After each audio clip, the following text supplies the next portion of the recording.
welcome again, friends, for our next part of this session. We are going to deal with analysis of continuous beams. For the analysis of continuous beams, we need to study what is three-moment theorem. Okay, so this three-moment theorem was proposed by one scientist named Clapeyron.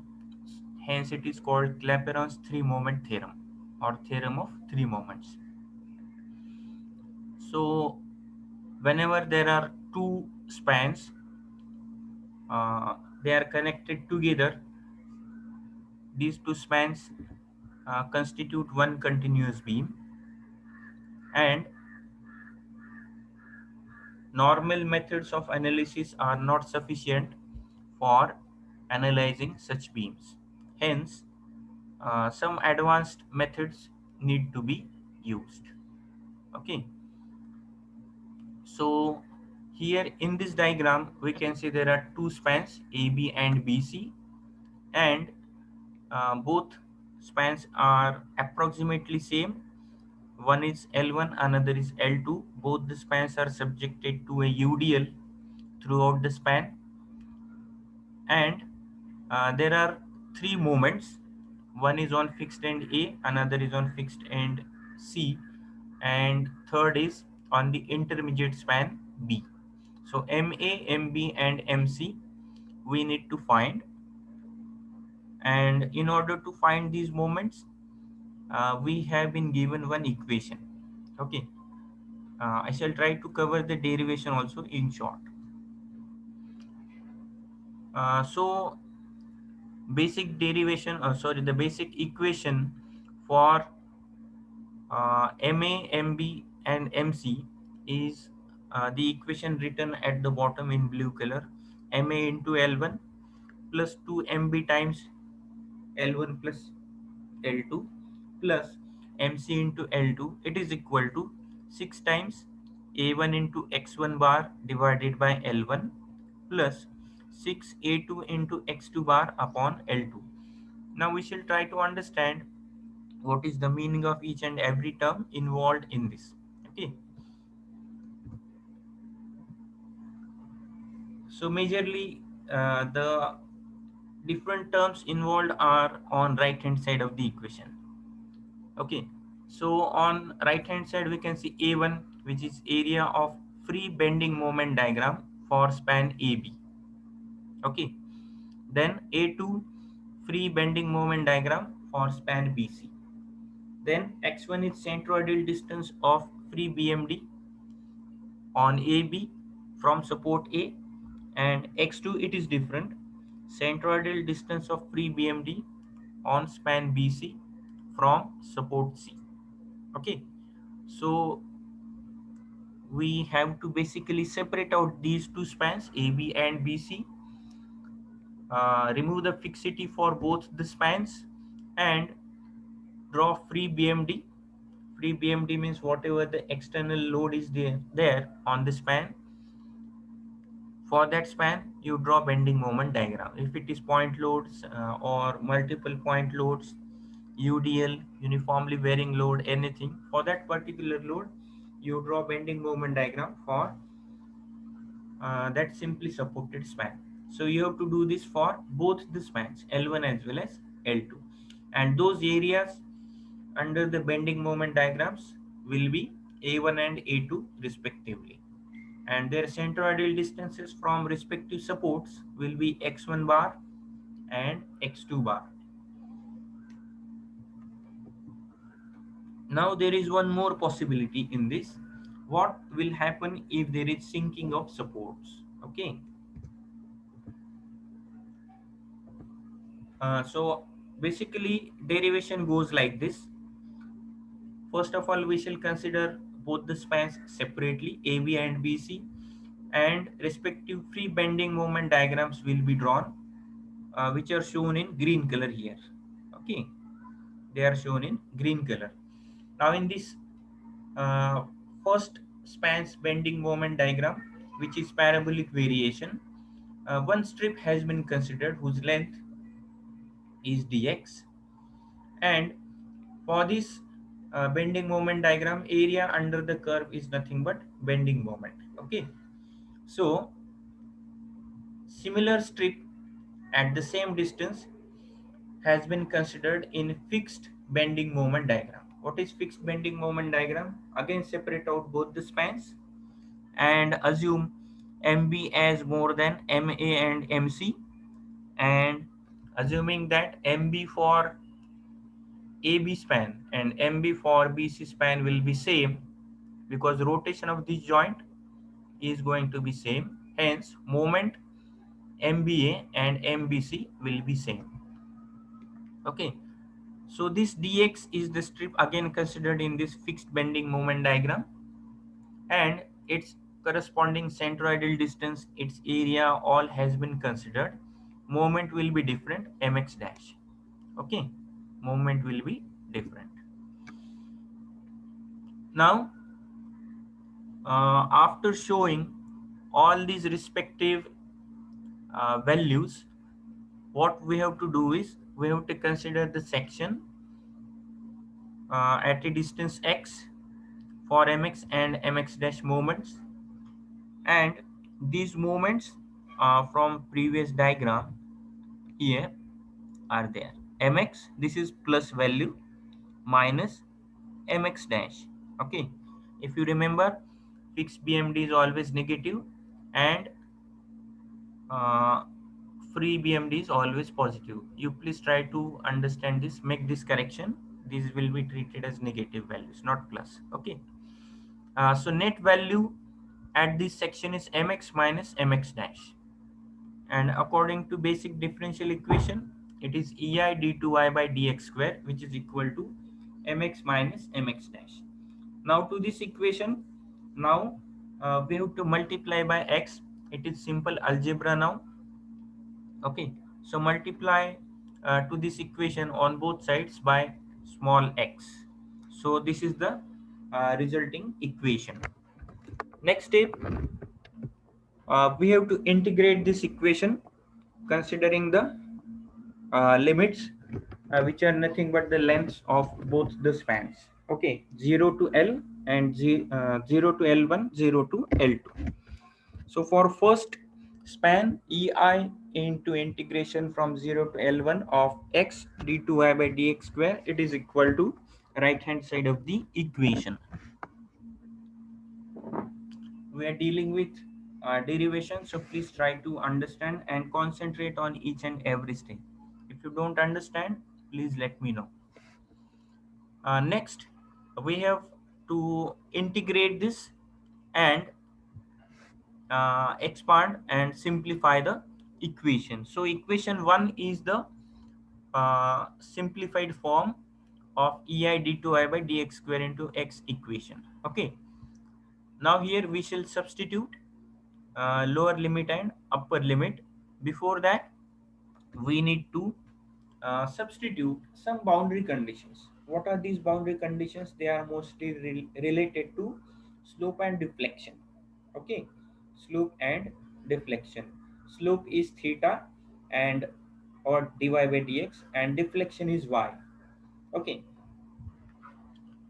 now what is our first boundary condition? When x is equal to 0, it means at support A, considering A as origin, we have 0 deflection value. So y is 0. So substitute x is equal to L1, second boundary condition. At x is equal to L1, y is 0. What is x is equal to L1? It means at support B. Here also deflection will be 0. But at this position, there will be some rotation. It will be assumed as theta BA. Okay, it will be theta BA. Next thing, as I explained earlier, area under the curve is nothing but bending moment diagram, and area under the curve is nothing but this integration term in the equation. Okay, where is that equation? Here. This first term, mx into x dx, is nothing but area under uh, span L1, uh, for which we have drawn the curve. So area of that particular curve is nothing but area of uh, free BMD on span AB.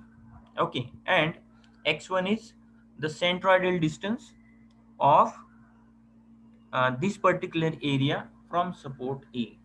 Similarly, in fixed bending moment diagram, we will have A1 dash and x1 bar dash. Okay, so these are the two simplified terms from this equation. So it will be simply A1 x1 minus A1 dash x1 dash. Okay, so we are going to get this equation here, A1 x1 bar minus A1 dash x1 bar dash.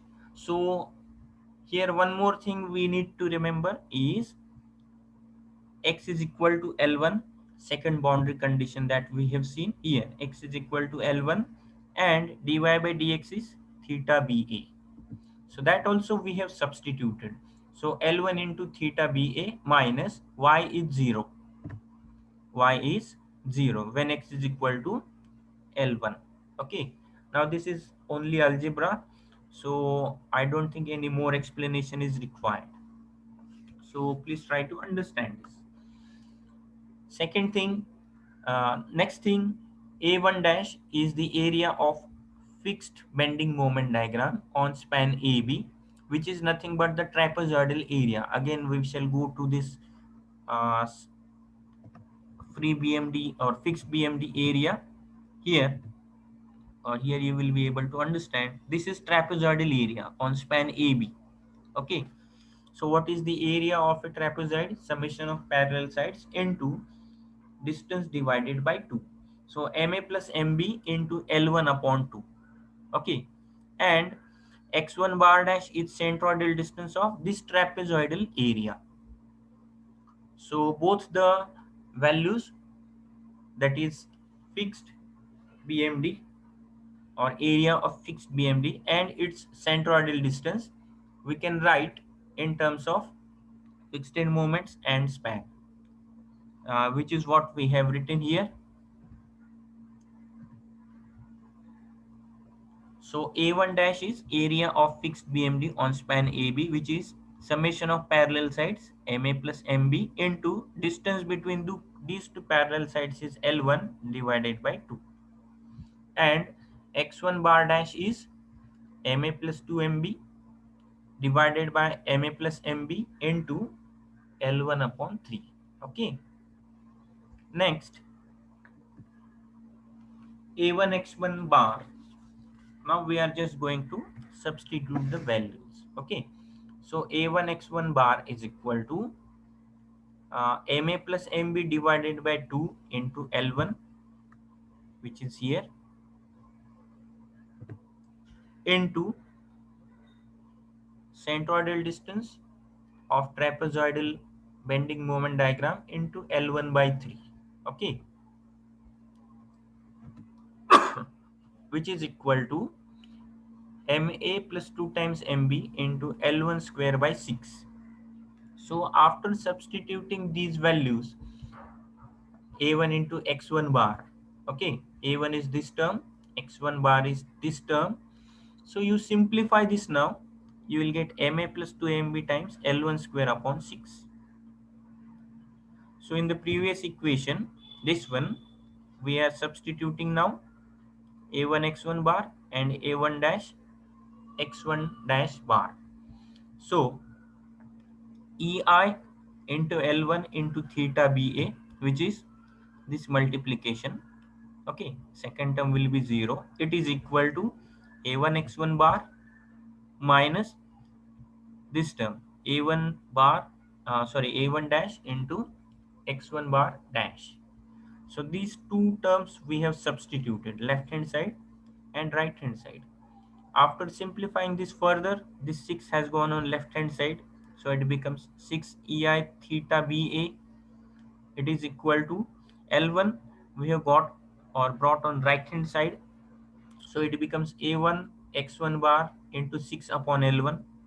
Okay, because we have multiplied both the sides by 6 minus Ma plus 2mb into L1. So this is our equation number 2. Now this is the equation when we are doing the analysis for span AB. Similar equation we can derive for span BC, and that will be here equation number 3. 6EI into theta BC, it is equal to 6A2 into X2 bar divided by L2 minus MC plus 2MB into L2. Okay, so theta BC is slope for span CB at B. Please remember. So theta BA and theta BC will be equal and opposite. Now since these are going to be equal and opposite, now why are we going saying these two rotations will be equal and opposite? Because beam is statically and kinematically, statically determinate. Okay, beam is in equilibrium. I'm sorry, I will correct my statement. Beam is statically indeterminate, kinematically also indeterminate, but it is in equilibrium. Okay, it is in equilibrium. So for keeping our assumption correct that beam is in equilibrium, which is practically the case, we need to find some compatibility condition. And what is that compatibility condition? Rotation of joint on both the ends is equal and opposite for intermediate support. Okay, because there is only one support which is undergoing rotation, and the other supports are fixed, they are not undergoing any rotation. So this is being an intermediate joint, rotation on both the ends will be equal and opposite. Okay, so theta BA plus theta BC is 0. So by considering this, we can write equations 2 and 3 like this. Okay, now we have to make some more algebraical steps to further simplify this. So we have to add equations 2 and 3. Okay, because we are saying theta BA plus theta BC is 0. So after adding these two equations and further simplifying them, we are getting this equation where the second row, if you can see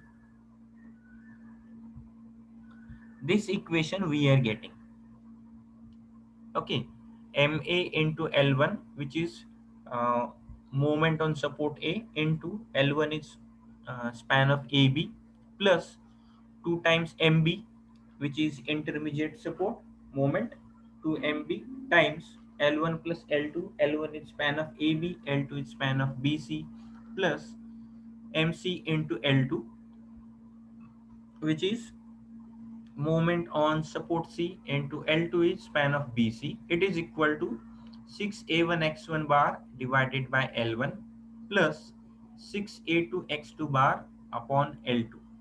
Now this equation is not complete, because there is one possibility which we have just mentioned. I have mentioned in the start of the session that if there is sinking of support, then what will happen? So we are not taken into consideration the effect of sinking. Okay, so when there is effect of sinking, it means if support B is going down, if the support B is going down by an amount delta, what will be modification in the equation? We will have to consider fixed end moment because of sinking also. And we already know what is fixed end moment because of sinking. It is minus 6 EI delta upon L square on both the ends. If you remember, it is same on both the ends. However, it will become plus for span BC, and it will remain minus for span AB. Why? Because when we have derived the equation, we have said, or we have assumed that B is going down with respect to A, Okay, in that case, delta will be assumed positive. Delta will be assumed positive, and then the resulting moments are anti-clockwise. We are treating anti-clockwise moments as negative, and these two moments are anti-clockwise on both the supports. For span AB I am talking. Now when we come to span BC, support B is down with respect to support C, but it is on the opposite end of B, not on left hand side, it is on right hand side of B. Okay, support C is uh, on right hand side of C. Relative to A, D is down. At the same time, relative to B, C is up. So when reverse is the situation, you will have to reverse the directions of fixed end moments and their signs also. So for span BC, fixed end moments will be clockwise. Very simple. Okay. So please remember